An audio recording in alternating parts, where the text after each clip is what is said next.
ចាសូមជម្រាបសួរបងប្អូនអរគ្នាចាខ្ញុំនឹងអាននៅព្រះគម្ពីរម៉ាថាយនៅជំពូក21ខ33ដល់ខ46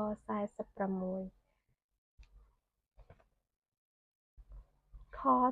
33ចូលស្ដាប់ពាក្យប្រៀបប្រដូចមួយទៀតមានថៅកែម្នាក់ដែលដាំចំការទំពាំងបាយជូរគាត់បានធ្វើរបងព័ទ្ធជុំវិញព្រមទាំងជីកទីជាន់ផ្លែហើយសង់ប៉មក៏ប្រវាស់ទៅឲ្យពួកអ្នកធ្វើចំការរួចចេញពីស្រុកនោះទៅកាលជិតដល់រដូវបេះផ្លែហើយនោះក៏ប្រើបាវខ្លួនឲ្យទៅឯពួកអ្នកទាំងនោះដើម្បីនឹងទទួលផលជាចំណែករបស់ខ្លួនតែពួកធ្វើចំការគេចាប់បាវទាំងនោះវាយម្នាក់សម្លាប់ម្នាក់ហើយម្នាក់ទៀតចោលនឹងថ្មវិញថៅកែក៏ប្រើបាវដទៃជាច្រើនជាងមុនឲ្យទៅទៀតតែគេប្រព្រឹត្តនឹងបាវទាំងនោះបែបដូចគ្នាដល់ក្រោយបង្អស់គាត់បាត់កូនខ្លួនឲ្យទៅដោយគិតថាគេនឹងកោតខ្លាចដល់កូនអញប៉ុន្តែការពួកចំការបានឃើញនោះគេនិយាយគ្នាថានេះជាកូនក្រងមរតកហើយចូលយើងសម្លាប់វាចេញទៅរួចយើងនឹងដណ្ដើមយកមរតករបស់វាគេក៏ចាប់កូននោះបោះចោលទៅខាងក្រៅចំការហើយសម្លាប់ចោលទៅដូច្នេះកាលណាថៅកែចំការមកដល់តើគាត់នឹងធ្វើអ្វីដល់ពួកអ្នកដែលធ្វើចំការទាំងនោះ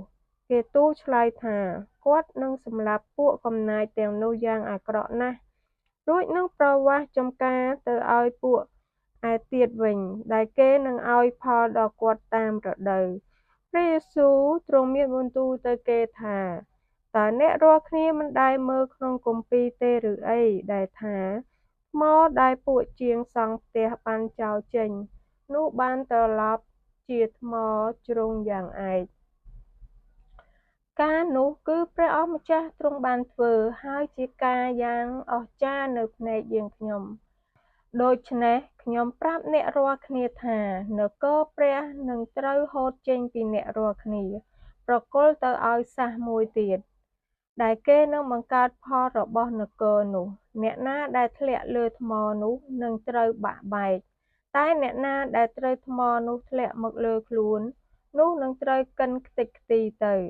កាលពួកសង្គ្រាចនិងពួកផារ៉ាស៊ីបានឮពាក្យប្រៀបប្រដូចទាំងនោះហើយគេក៏ដឹងថាទ្រង់មានបន្ទូលឆ្ពោះខ្លួនគេរួចគេរកហេតុនឹងចាប់ទ្រង់ប៉ុន្តែគេខ្លាចហ្វូងមនុស្សពីព្រោះបណ្តាជនទាំងឡាយរាប់ទ្រង់ជាហោរា